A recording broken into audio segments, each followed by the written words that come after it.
YouTube channel လေးပြန်လဲကြိုးဆိုလိုက်ပါလိမ့်မယ်ဒီနေ့တော့ကျွန်တော်ဒီကိုရုပ်တွေအများကြီးဆက်ထားတဲ့ဟာတွေ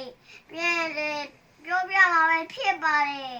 ဒါလေးကတော့ Iron Man ရဲ့ဆက်လေးမြန်ပဲဖြစ်ပါတယ်တော့ဒီနောက်မှာရွှေအောင်လေးပါပါတယ်များပါတောင်းရနေပါ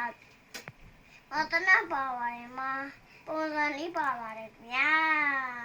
ဒါလေးကတော့အရုပ်ဆိုင်မှာသွားလို့ရပါတယ်ခင်ဗျာဟော့လို့ရရှိပါတယ်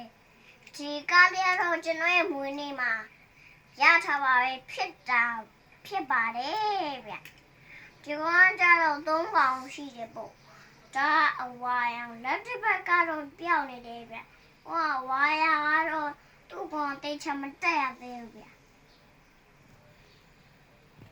ဒီပြောင်းကောင်ကျတော့ဝစ်စုံလေးအကုန်ဝစ်ပြီးပြီအုတ်ထုတ်ကတော့လက်ရှိတယ်ခုမှလည်းအုတ်ထုတ်ရှိတယ်ပေါ့ဗျာဒါအပြရောင်ဆိုတော့ကောင်လေးကကျတော့ကျွန်တော်ရဲ့မန်လေးကရွှေနဲ့ဆိုတဲ့သူကလင်းနေပေါ့ဗျာကျွန်တော်က9နှစ်ပေါ့ဟောကျွန်တော်သူ့ရုပ်ကိုယူလာတာပဲဖြစ်ပါတယ်သူပေးလို့ပါခင်ဗျာဒါတော့ရွှေရောင်ပေါ့ဗျာဒါအာယုံမိုင်းရုပ်ပေါ့ဒါခန္ဓာကိုယ်လေးဝိစုံလေးရွှေအောင်လေးအကုန်ရှိတယ်လက်တွေကလည်းရွှေအောင်ပေါ့ခြေထောက်တွေကလည်းရွှေအောင်ခန္ဓာကိုယ်လေးရွှေအောင်အုတ်ထုတ်ကလည်းရွှေအောင်ခေါင်းကကျတော့ဒီတိုင်းပေါ့အပြာပေါ့မပေါ့အဝမ်းပေါ့ဗျာဒီဟာကျတော့အရင်တော့ကျွန်တော်ရိုက်ထားတဲ့ဗီဒီယိုမှာပါတယ်ပေါ့ကျွန်တော်စိတ်မထားဒီဘက်ကကျတော့ CCTV ပေါ်ဒါကျတော့ဒီတွေရန်ဆူးနေလို့ဒါအောက်ထားပဲဖြစ်ပါတယ်မိသီးပေါ့ဗျာဒါကြည့်လို့ရ CCTV နဲ့တော့ကျတော့မှန်နဲ့ပေါင်းစပ်ထားတဲ့ဟာပေါ့ဗျာဒီဒါတုံးကြီးဒါတနန်းဒါချက်လောက်ဒါကဝါဒါဒီဟာတနန်းဒီဘေးကကျတော့တနန်းဒီအပေါ်ကျတော့တုံးကြီးဒီအောက်ကကျတော့မီးရထွက်တဲ့လေးပေါ်ပြန်လို့ရတဲ့ဟာโอเคရောဒါကျတော့လေးမြတ်စိတ်မြင်ထားတယ်ပေါ့ဗျာကျွန်တော်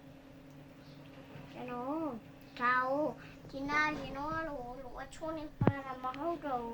ဒါတော့ဒီနာမှာတက်ထားတဲ့ချုံရတော့โอเคအတော်မန်းကိုလည်းစိတ်မြင်ထားတယ်ဒီဟာကိုလည်းစိတ်မြင်ထားပေါ့ဒါကားလေးပေါ့ဒါအယုတ်ပေါက်တဲ့ထင်းမှာပေါက်တာပေါ့ဒါဆိုင်ကဟာနီယောင်ဒါမဲကအမနမဲလေးပုံစံလေးတော့ပါတယ်ဘယ်နေရာတော့ဒီချာမတက်ရသေးဘူးတော့ပြောပါမယ်ဒါကြတော့ကျွန်တော်ဒီဟိုဒါဒီဘောကတော့ဘောဒါဒီကိဆိုင်ဒါတနတ်တဲ့ဟာဒီဒါတင်ကားပေါ်တိတ်မဆောက်ရသေးဘူးဗျကျွန်တော်ဒီဘက်မှာတော့ဒုံးကြီးအပေါက်โอเคဒါကြတော့အဲ့ဒီတပ်ပယ်မျိုးလုံးတစ်လုံးကောင်ပေါ့ကျန်းနေတကွာချီရဘယ်နှချောင်းပါတယ်ကျွန်တော်ကြီးပြ1 2 3 4 5 6တောင်ပါတယ်ဗျဟောပြပါမယ်ဒါကြတော့လေးအမြဲပေါ့ဗျာဒါဒီလိုလဲလို့ရတယ်ကျွန်တော်ရဲ့ဂိမ်းထဲမှာပါတယ် Minecraft ထဲမှာဟုတ်ဗျာကျွန်တော်ရဲ့ဗီဒီယိုလေးကိုlike and subscribe လေးလုပ်သေးလို့ဆိုရင်လည်း like and subscribe လေးလုပ်ပြီးကြဖို့တောင်းဆိုပါတယ်ဗျာလာမှကျွန်တော် YouTube channel ကပြင်มาပဲဖြစ်ပါတယ်အားလုံးပဲ bye bye